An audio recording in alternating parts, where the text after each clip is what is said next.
welcome once again to our journey of reflection on how we are going to be able to form a new way of living together on this earth. Reflection. At the moment, I think you have my reflection in a mirror. But the important thing is not what I am reflecting, what I'm saying, the words I'm using. The important thing at the moment is that you remember that it is your reflection that is important, your personal reflection. The journey so far, till we are into its 4th month, may have started to become very challenging. Good, because if so, it will become effective. If we're not challenged, we don't change. And some of our greatest scientists have reminded us, as well as our mystics, Einstein, for example, never stop asking yourself questions. The search for answers. So here we are on our journey, facing different challenges, changing, growing, our responses to life becoming more effective. But just remember that it is your face in the mirror which you are really looking at. Don't apply what is said or your reflections on these themes to somebody else. It's for you. It's absolutely personal. And so let's begin with this one. Have you ever lost your passport or your ID? I hope not, but probably you have at some time. And I was working out of the country some months ago, and somebody picked up my small hand luggage and walked away with it. And among the many everyday treasures, and I would have said essentials, like a cell phone, which I had in that small bag, was my passport. It took more than 2 months to get another one. And at that point, I was stranded out of the country with no permission from any government anywhere to move into any other country. Until eventually I was given a temporary permit to move out of the country I was in and to complete the journeys that I had planned for the work I was doing. But that came to an end. And once that had come to an end, I was busily trying to get a renewal of my passport. And as I said, it took me nearly 2 months. The whole thing was, at first, a distressing, but later a most valuable experience. It led me to reflect on the importance, the overimportance we give to our social identity. The thing about this passport is that it can be faked. When I was trying to get the emergency document abroad, I was told that 1,000 such passports were stolen every year in just that one city. Why would somebody want to steal passports? There's a big trade in passports, as we know. We know something about the migration of people around the world at the moment, and how many passports are stolen to be used by somebody else whose own passport would not take them where they want to go. And so my passport is probably, my stolen one, was possibly being used by somebody else to do something quite different to what I do with my life. It always amazes me looking at a passport that we have to have somebody's authority. You have to know which authority has said that this is you. that this is me. A person I have never met and never will meet looks at the information which I give him or her and decides in the name of a government that I am the person I say I am. It's all a big game in some ways, and the whole human family plays it. Because all the information I give can also be faked. But there we are. If you do travel in and out of airports, you will have for some time realised that there is an attempt by different governments to make sure that the people coming into their country are truly the people they say they are, or that that country knows them to be. So what are they trying to do? To prove that my physical existence, my unique physical existence, is actually mine, the one standing in front of them. We had this by fingerprints. How many times have you seen on the television news migrants or asylum seekers or perhaps refugees making their fingerprints? I used to go in, I still do, in and out of a particular country every year, once a year for work. And every year I gave my fingerprints. And eventually I was stopped at passport control, and the person in charge said to me firmly, "Your fingerprints have changed." To which I'm afraid I gave an answer he didn't like. Well, try washing up, gardening, and aging. They do a marvellous job in changing your fingerprints. Well, I think other people had discovered the same thing too, so then it changed from fingerprints only to looking straight into a camera so they could record a pattern on the retina of your eyes. When I questioned this at one of the airport controls, the man behind the counter said, "Well, to be perfectly honest, we've got too small a data bank for this to be any use at all in detecting somebody coming in on a false passport."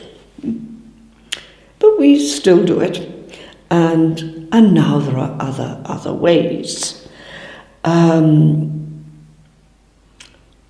Migrants, refugees, asylum seekers, terrorists, and ordinary people like me, all proving that I am the person I say I am this unique individual. I am a unique being. I am one unique member of the human family that we were talking about in our last meeting together. Unique psychophysical person with a unique history of experience. That should be enough, but it really isn't. We always want to know what other people think of us. Once, to the surprise of his followers, Jesus of Nazareth asked that, "Who do people say I am?" And I wonder why he asked for it. We usually ask for it because we're hoping we'll get some very positive and complimentary feedback. We might not, but how wise are we to ask? What are we asking for?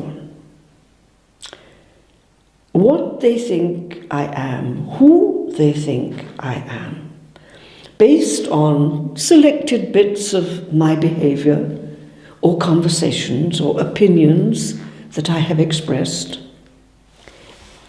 Even that is sort of sifted through, sifted through, first of all, their own expectations as to what they expect I am, who I am, what I will say, and secondly, through their own, not only expectations, but experiences, perhaps sifted through their own jealousy. So, how valuable is this? It's limited to some of my words and my works. It's highly selective on my part and equally selective on the part of the person who's telling me who I am. Even the most intimate relationships I have cannot reveal the whole of who I am. The other will only know the person I project myself to be. The whole reality, beyond the self I choose to project. Even when the other has lived close enough or long enough with me to be able to guess, to intuit how I might be feeling in a certain situation and how I might respond. But I am still projecting that information. I'm still giving that information to the other as clearly as I give this information to the person who stamps my passport. We cannot know the final truth of another. Are we ready to accept that? We hear a lot about people being mind readers. Well, to be perfectly honest, nobody can read another person's mind. What we can do is read and interpret the patterns of brain waves running across our skull, or rather our brain, the electroencephalograph that prints out when we suddenly have a different pattern, where we're thinking of something important, when perhaps we are anxious or frightened or relaxed and so on. We can read those patterns. I've done some of it myself in my own studies. We can read those patterns, but we assume that we know what the person is experiencing. So whether we are using high-tech equipment to read brainwave patterns, or we're deducing from watching the person react in similar situations before, we can guess a great deal of what the other person might be thinking, but we really do not know it. Now that means me. Nobody can really know that about me. This is why I used the mirror at the beginning, because the tendency is to push it on to other people. What I have to say now is nobody can read my mind. Nobody can really understand the full truth of who I am, of myself. It is myself. We begin to wake up to the reality of the self that I am, that nobody else can know, usually at a very early age. And I've had many examples shared with me from mothers, particularly, and sometimes fathers, who have been surprised when a little one has shared with them the first moments of realization that there is more to me than this body, psyche, person. One like this, the little boy happens to be called Adam, so he's good for a general example. But his mother told me, I know Adam, and his mother told me that when he was about 4.5 years old, in the winter he was getting ready to go to the kindergarten and he couldn't tie the laces of his shoes. So his mother bent down to tie them for him. And she said, I suddenly had a feeling he was looking at me in a different way. So I looked up, and little Adam said, with all the seriousness you can think of, you do not know my real self, do you? Now, his mother was totally taken aback at what sounded a very adult statement from her 4.5-year-old getting ready for the kindergarten. But it is not a unique experience. It's not a once only. At a very early age, usually, all of us wake up somehow to the fact there's more to me than the name I give myself. There is something that isn't the body, isn't the mind. It's not what I think, it's not what I feel. I can't explain it, but I know it.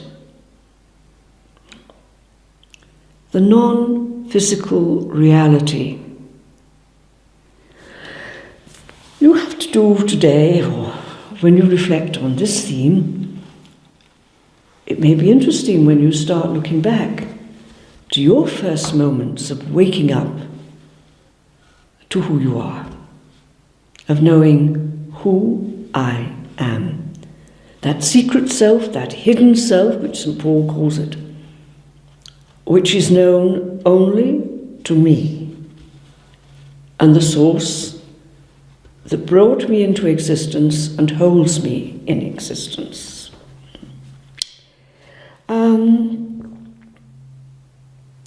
We are used to calling non-physical reality something like spirit. The word varies from language to language, but we do have a word for what could be non-physical reality, because absolutely everything around us and ourselves, our beings included, are physical reality. They come into existence, they exist for a while in space-time, and they end their existence in space-time.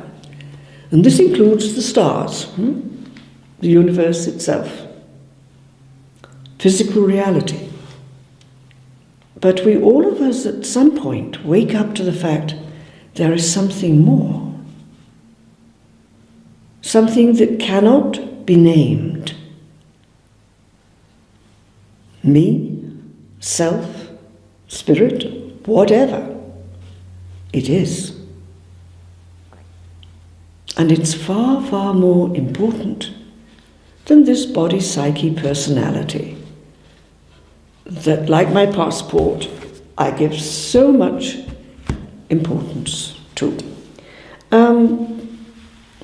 St. Paul, who I mentioned a moment ago, used to say that this was the most important thing that he could think of praying for anyone else. That we woke up to our hidden, our secret, our innermost, our real self. And that knowing this, we would eventually reach, in his language, the full dimensions of God. Spirit to spirit. Full dimensions of God.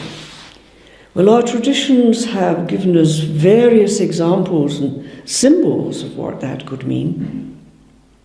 And certainly in today's world of crisis, one such dimension that we need to grow into, to recognize, is an unconditional compassion, an unconditional respect for everyone and everything that exists, that has unfolded and is still unfolding from that one source of all life, God by endless numbers of names. To move into that ability to experience and to see released in us a compassion and a respect that is not limited by the boundaries and the distinctions that I set for my body, psyche, person in space-time. The self that is free of all this.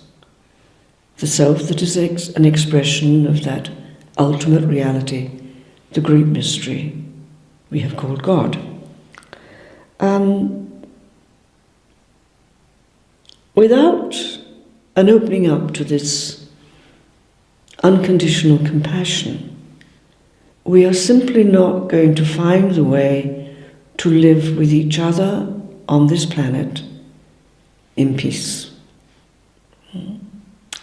So this is how important it is to be able to reflect on the difference between the social personality, the identities that I'm given, the ideas I have about myself, or about my personhood, my personality, my importance in society, or what other people say about me. To move back, to let go, and to have revealed to me who I truly am.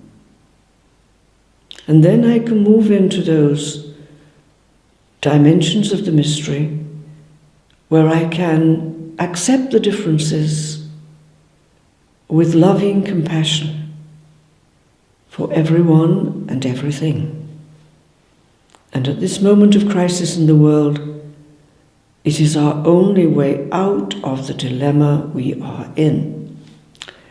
The new way of living together, then, depends on my willingness to discover who I truly am. Several people have pointed this out to us, and I'm thinking at the moment of a man who was a very important social activist in the South American continent, a man called Dom Helder Camara. He worked tirelessly for social justice in his own country, in his own continent, but he was also a person invited to travel and speak to many others. And on one occasion, he was speaking to students in the North American continent. And they were responding enthusiastically and generously to his passionate words about justice. And a large number of them came and said they were willing to leave their studies and their homes and go with him and fight for justice.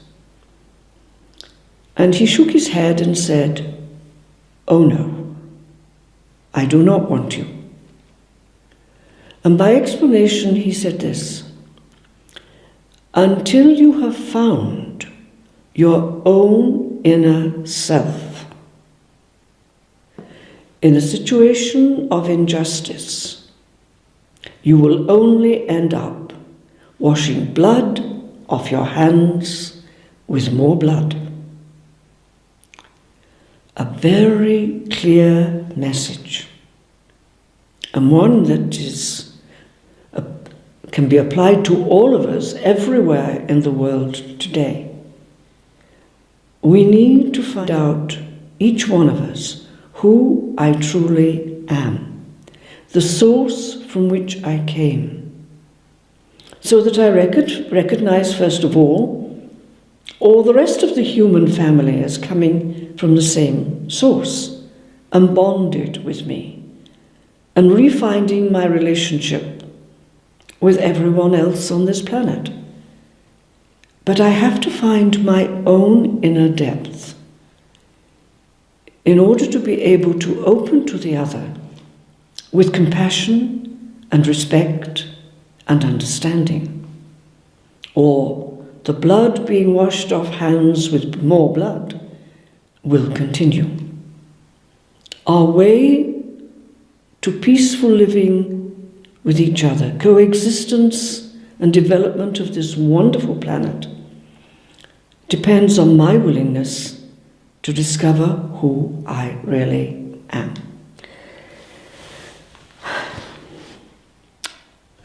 We have so many people who've told us this. I'm thinking of one of our famous Christian mystics who said, look, first see who you are and then become who you are.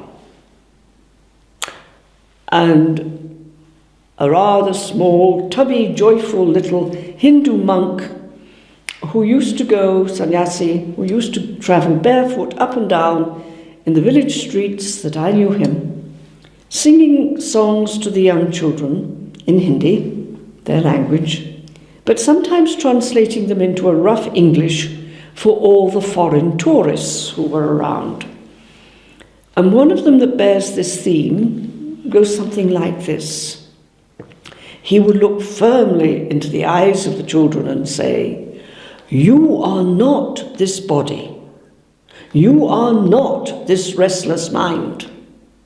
So, be good, do good, serve, meditate, reflect, and realize that you're not. You, yourself, is not this body, psyche, personality." Then he used to go on, "Please believe me, do it, and you'll be free." I think it's good advice that we could all hear.